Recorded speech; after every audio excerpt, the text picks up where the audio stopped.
E aí eu queria passar, né, a mesa, né, para da doutora Leda Bernardino, né? Leda Bernardino, ela vai falar um pouco da escala de acompanhamento psicanalítico de crianças em escolas, grupos e instituições.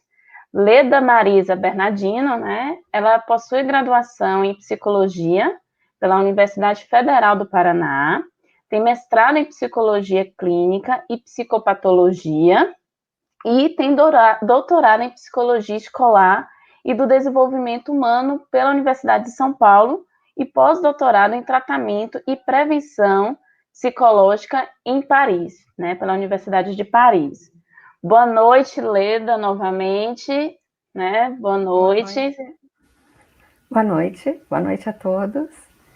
Eu queria agradecer, ao começar agradecendo, né, o convite à minha querida amiga Daniele Vanderlei e a Milena Pondé.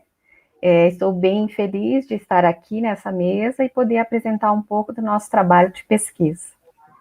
Então, eu vou compartilhar aqui para ver se dá certo. Tá bom, aqui te Uma acompanhando. torcida. Apareceu Pronto. agora? Agora, só coloca em tela cheia, né? Porque fica Aham, mais fácil. E coloca lá, lembra de colocar o ocultar. Que também às tá. vezes impede. Mas já apareceu aqui, tá? Ah, Tá tá bem. ótimo agora. Tá bom. Aham, tá bem. Tá. Então, deixa eu só começar aqui. É, Opa, tá indo ao contrário. Bom, pronto. o nome do instrumento, então, é uma sigla, então nós chamamos de APEG, é o acompanhamento psicanalítico de crianças em escolas, grupos e instituições. É um instrumento que provém de uma pesquisa feita e coordenada pela Maria Cristina Kupfer e por mim. Uma pesquisa que foi financiada pela FAPESP e pelo CNPq. O que é o APEG? É um roteiro de leitura do desenvolvimento e da constituição subjetiva de crianças a partir de 4 anos. Permite verificar as principais operações psíquicas que se entrecruzam com os aspectos do desenvolvimento no tempo da infância, podendo ser aplicado até os 6 anos. Pode ser aplicado em diferentes situações. Além da consulta em consultório individual, propõe-se também para uso em escolas, em grupos e em instituições públicas e privadas. Esse acompanhamento, esse instrumento, ele surgiu de um protocolo que foi construído na segunda fase da pesquisa multicêntrica de indicadores clínicos do desenvolvimento infantil. É uma pesquisa da qual também fiz parte, e nessa pesquisa nós construímos um instrumento chamado avaliação psicanalítica aos 3 anos, que servia para fins mesmo de validação desse instrumento de detecção precoce. E que era para ser aplicado, então, nas crianças a partir dos 3 anos. Depois disso, essa avaliação psicanalítica, ela foi usada na educação infantil, e também numa outra pesquisa, que foi conduzida de 2012 a 2014, nas creches, né? Lembrando que a P3 ela foi aplicada em consultório, no primeiro momento, né? E na pesquisa metodologia IRD nas creches, ela foi aplicada, então, nas escolas de educação infantil, mas por monitores psicanalistas. Então, os resultados dessa pesquisa originaram a ideia de revisar, então, a AP3 e poder propor um novo instrumento. Com qual objetivo?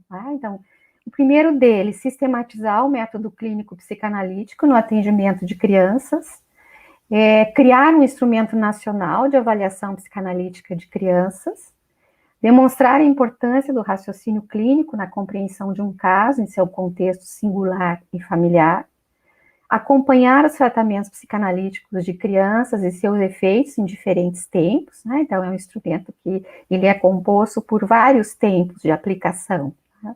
Após um determinado período ele deve ser reaplicado. E explorar a sua aplicabilidade em diferentes situações, né? Tanto clínicas quanto escolares. Quem que pode aplicar o APEG? profissionais que estejam na área clínica ou escolar e que embasem seu trabalho na teoria e na clínica psicanalítica, já que toda a base teórica do instrumento, que é um instrumento clínico, ela está na teoria psicanalítica. E por isso o instrumento requer uma formação teórica e prática para sua aplicação. É um instrumento livre, aberto, não tem custo, mas é indicado uma formação para ser aplicado. A gente recomenda que essa formação tenha um mínimo de 20 horas.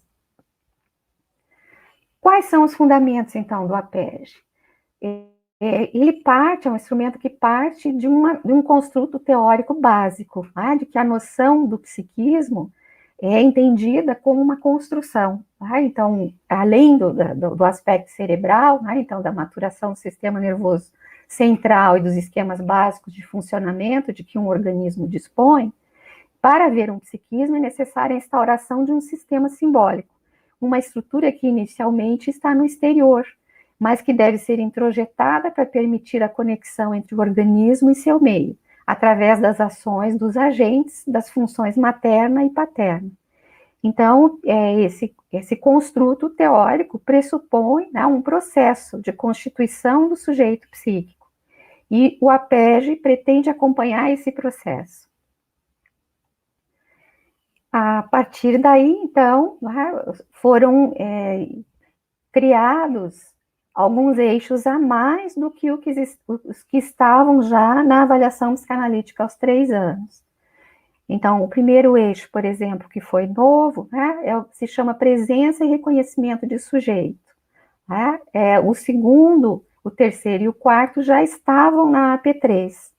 O brincar e a fantasia, o corpo e sua imagem, e a função paterna, que são as manifestações diante das normas e posição frente à lei.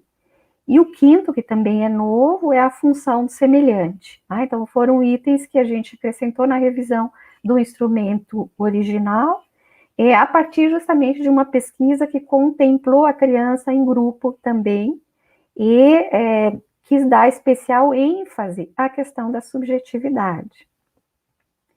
Então, presença, reconhecimento de sujeito, tem a ver com o que se busca encontrar, no caso da presença, do lado da criança. Então, procura-se verificar se há uma presença de sujeito, ou seja, se a criança responde em nome próprio, se ela tem um dizer singular e próprio, se ela entende o que lhe é falado, se ela tem opiniões a respeito do que acontece com ela, se ela tem um brincar próprio. Então, se ela realmente já tem um estabelecimento de subjetividade, ou seja, se o processo de constituição subjetiva está em curso.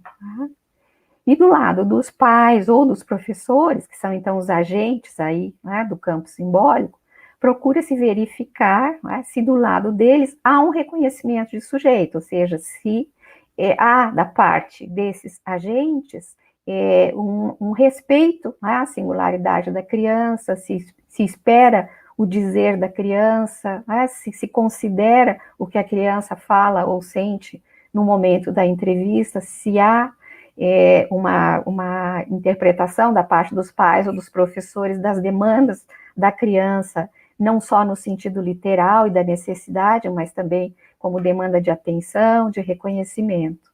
Então, são tópicos desta ordem.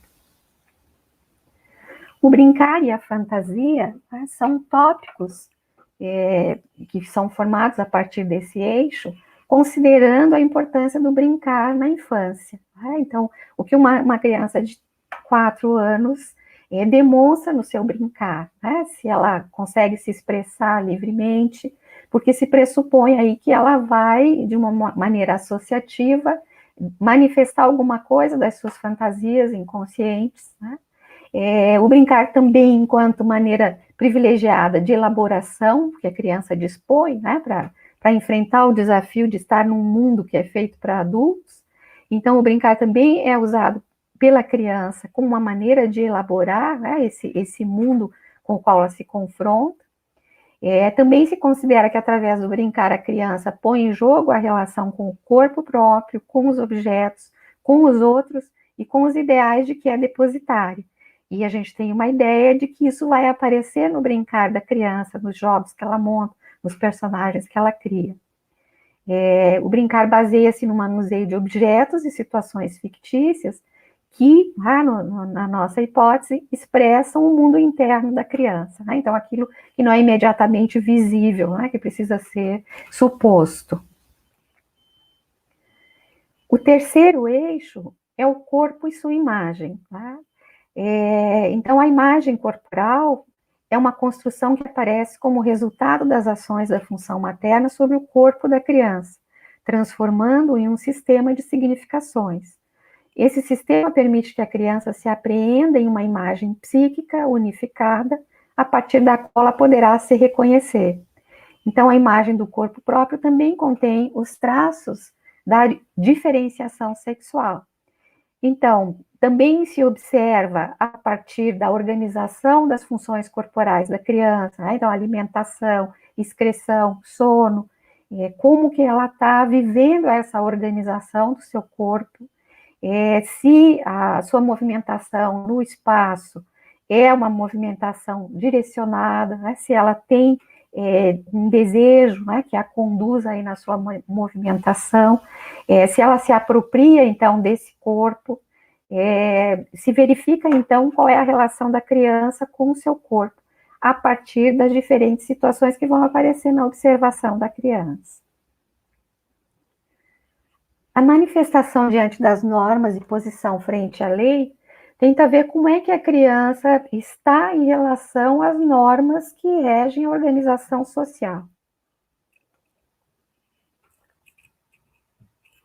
Então, a capacidade da criança de observar limites, de restringir os próprios impulsos de acordo com a situação, o quanto a criança é permeável à marcação de tempos e atividades, a sua capacidade de organização no espaço, né, de acordo com o que é proposto, também nos indicam como que está a interiorização da interdição simbólica, né, ou seja, o quanto que a criança consegue lidar com as frustrações, com aquilo que se coloca para ela como limites e que são indicativos de quanto ela entrou nesse sistema cultural e simbólico que é o nosso sistema essencial de humanos. Né?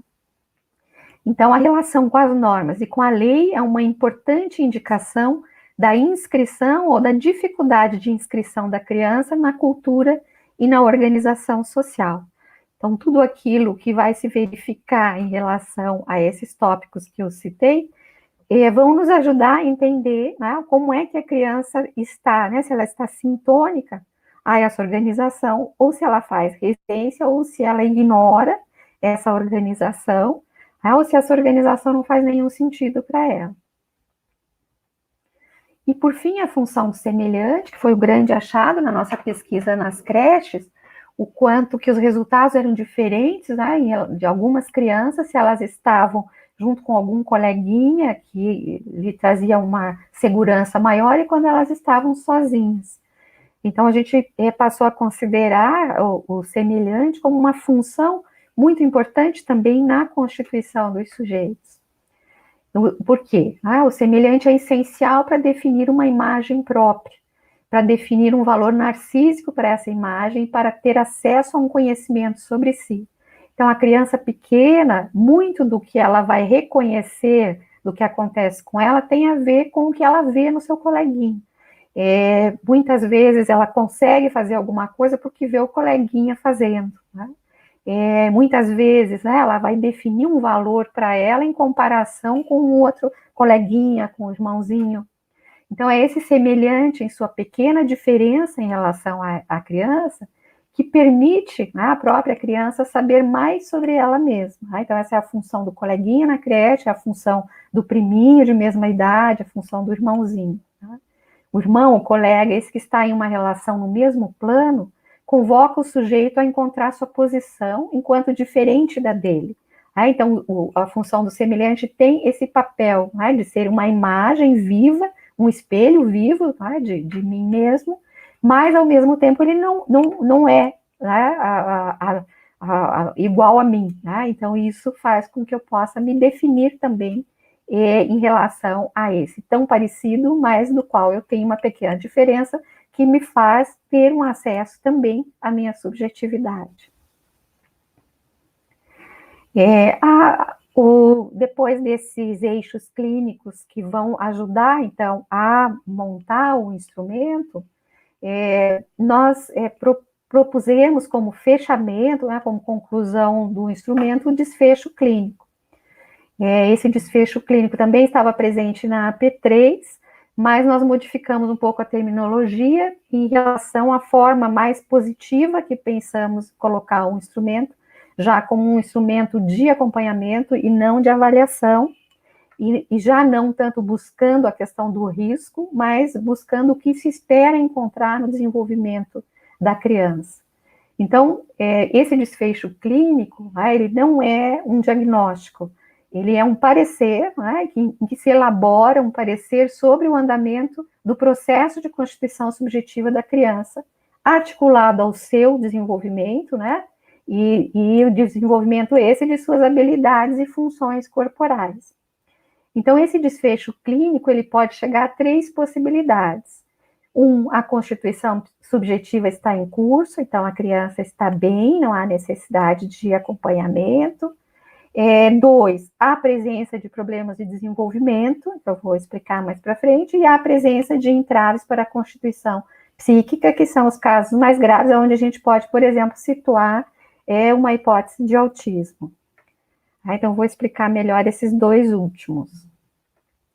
A presença de problemas de desenvolvimento para a criança aponta, de um modo geral, para a existência de dificuldades e vicissitudes que são de ordem psíquica, mas que se manifestam em alguma área do desenvolvimento da criança, sem significar, porém, que a estruturação psíquica esteja comprometida.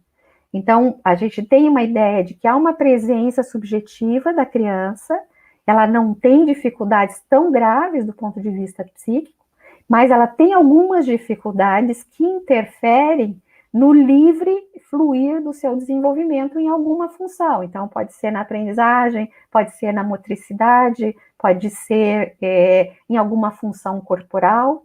Por exemplo, a criança pode ter uma enurese, então, que não tenha nenhuma causa orgânica, médica. Então, essa dificuldade nós a entendemos como uma maneira de a criança expressar que algo não está bem no seu processo de constituição subjetiva, embora seja uma criança que tem um dizer próprio, um desejo próprio. Já o desfecho, presença de entraves para a constituição subjetiva, nos indica que a criança encontra obstáculos para se constituir como sujeito. Obstáculos esses que são suficientes para tornar necessária uma intervenção, mas que deixam em aberto o alcance desses obstáculos e a possibilidade de a criança poder retomar o curso de sua estruturação com o tratamento proposto. Lembrando justamente que o instrumento tem esse papel de seguir a criança no decorrer do tratamento e ser aplicado periodicamente para confirmar ou não esse parecer inicial que foi feito sobre ela.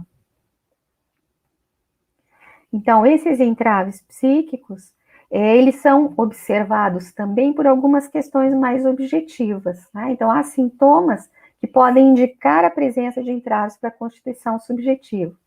Tais sintomas foram chamados, então, no nosso instrumento, de conclusivos para entraves estruturais. Então, quando a criança apresenta algum indicador, que sinaliza essas detenções ou ausência de processos psíquicos que deveriam estar em curso, então, eles são conclusivos nesse sentido. Algo que deveria ter se apresentado para a criança como um recurso psíquico não se apresenta. Um exemplo é o faz de conta. Então, a criança não dispõe desse recurso do faz de conta, então ela mostra que ela não tem, ou ela está inibida ou paralisada em relação ao dispositivo da fantasia, para poder elaborar suas dificuldades. Então, aponta para um obstáculo significativo na sua constituição subjetiva. E assim tem outros exemplos de indicadores conclusivos. Por exemplo, a criança que tem já 4 anos e ela ainda se refere a si mesma na terceira pessoa, ela não usa os pronomes pessoais. Para ser colocada no grupo, então, das crianças que apresentam entraves para a constituição subjetiva, nesse parecer, nesse desfecho clínico, a criança deve apresentar ao menos um sintoma conclusivo. Agora eu vou falar um pouquinho do instrumento em si. O APEG é composto, então, por um manual de orientações. Esse manual vem com um histórico, toda uma apresentação teórica sobre os eixos, sobre a concepção teórica do instrumento, e com as instruções para marcação dos indicadores. É composto por um roteiro de entrevistas, então cada uma das entrevistas, vocês vão ver que são 4, tem um roteiro com perguntas específicas, que são sugestões ao profissional, para ele poder investigar esses diferentes eixos. Há uma tabela de indicadores para cada um dos 5 eixos, depois eu vou dar um exemplo, e há uma síntese para o desfecho clínico, que eu também vou mostrar para vocês. Então, o instrumento e a sua aplicação. A estrutura do APEG é de um roteiro orientador para a condução de 4 consultas ou entrevistas. Normalmente são as consultas preliminares, que compõem o trabalho de acolher uma criança no consultório. Então, esse roteiro tem esse papel de orientação, que ele pode ser, digamos, utilizado depois da entrevista, ou entre uma entrevista e outra, para ajudar o profissional a investigar uma área que não foi tão bem investigada. Então, uma entrevista é feita com os pais e a criança junto.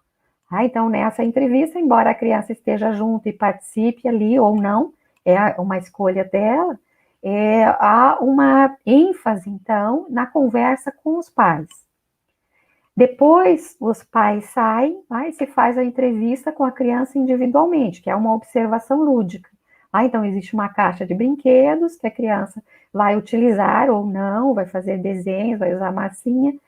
São materiais expressivos aí que a gente vai ter para oferecer para a criança.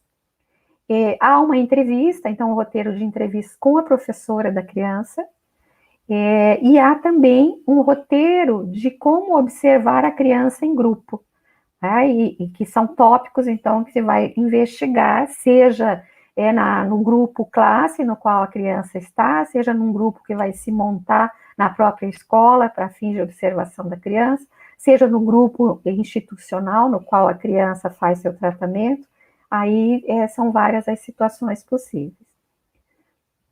O conjunto dessas 4 consultas, entrevistas, conduz, por sua vez, aos indicadores por eixos teóricos e a um desfecho clínico. Então, há uma ideia do instrumento de ir ajudando o profissional a pensar cada eixo separadamente, com cada um dos sujeitos da entrevista, para ele ir aos poucos montando o seu raciocínio clínico. Os indicadores de acompanhamento, então, eles foram montados para cada um dos eixos teóricos do APEG, e eles foram construídos, então, para auxiliar nesse acompanhamento. Esses indicadores, eles visam fornecer referências ao profissional que acompanha a criança do que se espera encontrar em cada eixo, se a constituição da criança está em curso. Então, ele segue essa via positiva, o que a gente espera encontrar, se tudo se passa bem, e a gente fica em alerta se a gente não encontra algo que faz parte importante da construção da subjetividade e que a criança não apresenta ou tem muitas dificuldades no tópico. São 31 indicadores de acompanhamento, e destes, 11 foram definidos como indicadores de acompanhamento conclusivos, o que significa que se eles estiverem ausentes, ou seja, eles não se apresentarem para a criança, indicam que a criança está claramente com entraves estruturais para sua constituição subjetiva. A validação do APEG foi feita a partir de uma pesquisa financiada pela FAPESP. Vocês têm aí o número do processo, foi realizada entre 2017 e 2019. Teve um projeto piloto em escolas e em instituições privadas de atendimento, depois teve uma primeira pesquisa numa EMEI, na região metropolitana de São Paulo, e depois uma outra EMEI em São Paulo. Para essa validação, o nosso consultor estatístico utilizou 3 testes que foram empregados, então o índice CAPA, o teste de correlação intraclasse, para avaliar a confiabilidade através da concordância entre os avaliadores. Então, os avaliadores sempre eram dois, né, e não conversavam entre si, e depois se fazia a comparação, né, e o alfa de Cronbach, que mede a validade através da consistência interna do instrumento, né, o quanto os índices do arpégio estão consistentes entre si, né, do ponto de vista teórico. Eu não trouxe aqui, em função até do tempo, as tabelas todas, né, mas apenas o resultado. Depois vocês podem ir aos artigos e consultar mais detalhadamente. A síntese dos resultados estatísticos deu que a maioria dos eixos do arpégio possui bons scores de confiabilidade e que o instrumento como um todo demonstrou um excelente índice de consistência interna. Eu trouxe aqui, então, um exemplo de roteiro de entrevista. O roteiro é bem grande, então eu trouxe as primeiras perguntas aí, né? Então, o que os pais dizem a respeito da criança e como o fazem. E aí vem uma sugestãozinha para o profissional, né? Fala-se dessa criança como uma criança singular, com suas particularidades, seus hábitos, suas preferências, sua história. Contam-se episódios nos quais se expressam essas particularidades.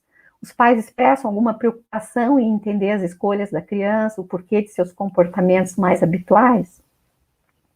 Outra pergunta, né? E essas duas perguntas, vocês veem aí entre parênteses, tem o eixo, né? Presença, reconhecimento, sujeito. Então, tem perguntas referentes aos 5 eixos em todo o roteiro. Como os pais veem os eventuais sintomas da criança? Então, a sugestão, em relação aos sintomas, reconhece-se algum tipo de filiação, né? É parecido com o pai, é parecido com a mãe, ou isso é da família do pai. Os sintomas são um motivo de incômodo ou sugerem enigma para o que acontece com a criança, ou ambos? Os sintomas são vistos como algo a ser eliminado ou são considerados como expressão de algum problema da criança? Há tolerância? Há implicação dos pais nos sintomas? Então, são perguntas desse tipo no roteiro, né, que compõem, né, normalmente, o que a gente chama de entrevistas preliminares em psicanálise de crianças. Na entrevista com a criança, ou seja, na observação lúdica, né, no contato com a criança, também pensando esse eixo, né, da presença, reconhecimento do sujeito, a criança dirige demandas ao profissional. Como que ela faz isso? Né? A criança se interessa pelo profissional? Sugestão, ela olha para ele, presta atenção ao que ele fala ou faz. A criança fala em nome próprio, usa o eu, identifica-se com o seu nome, diz como se chama. A pergunta 4 envolve também o eixo brincar e a fantasia. Que tipos de brincadeiras a criança faz? Há um brincar próprio com implicação da criança? Demonstra interesse, prazer em brincar? Com a entrevista com o professor, da mesma forma, né? O que o professor diz a respeito da criança, como que ele faz, como que ele vê os eventuais sintomas, ele demonstra ter conhecimento sobre a criança. E, por fim, em grupo, né? Há uma diferença nítida em relação ao acompanhamento individual, quando a criança entra em grupo. Ao se ver em grupo, a criança brinca espontaneamente, a criança pede a outra criança para brincar com ela. Se outra criança a chama para brincar, ela vai? Então, são perguntas dessa ordem. E aqui nós temos os indicadores. Eu trouxe, então, um exemplo de um dos eixos, que é a função semelhante. Então, vocês veem aí que tem um indicador, né, do lado esquerdo da tabela, e aí nós temos os vários tempos, né? Então, temos o tempo 1, o tempo 2, e assim por diante, dependendo do tempo que a criança fica em atendimento. Então, temos aí 3 possibilidades, né? O indicador não foi observado, não aparece, está em construção, ou sim, tá? Então, vocês veem que a gente também trabalha com a hipótese, né, da maleabilidade psíquica e da possibilidade de transformação da criança, tá? A partir principalmente do tratamento, tá? E por isso, então, tem essa ideia do em construção. Então, os indicadores desse eixo função semelhante, para vocês terem uma ideia. Então, todos os outros eixos, né, brincar, fantasia, função paterna, corpo e sua imagem, todos eles têm indicadores. A criança tem amigos, a criança tem interesses em comum com os amigos, a criança tem independência em relação aos pares, a criança responde ao chamado de outra criança para brincar, A criança compartilha objetos com outras crianças, né? E aqui é o exemplo do desfecho clínico. Então, se há indicadores conclusivos, estou terminando. Tá, então há problemas de desenvolvimento, há entraves estruturais, e se houver indicadores conclusivos, quais são? Então, ali a pessoa responde sim ou não, cita os indicadores conclusivos, se for o caso, e nas observações gerais, coloca o seu parecer geral sobre o que ela acompanhou da criança naquele momento. E aqui tem as referências, então vocês veem aí o terceiro ponto ali, o Kupfer e Bernardino, a PEG, um instrumento de acompanhamento para o trabalho com a criança sujeita. O livro está no forno, tá, pessoal? Está no prelo, pela editora Escuta. A gente espera que seja possível ele sair ainda esse ano. E tem também pela editora Escuta um PDF, tipo um e-book, que tem um manual para o uso do instrumento APEG. Então, tem aqui a referência, né, o link, www, livraria pulsional, etc. Né? E tem também na revista Estilos da Clínica um artigo anterior que foi dos resultados preliminares da pesquisa que foi publicado em 2018. É isso, então.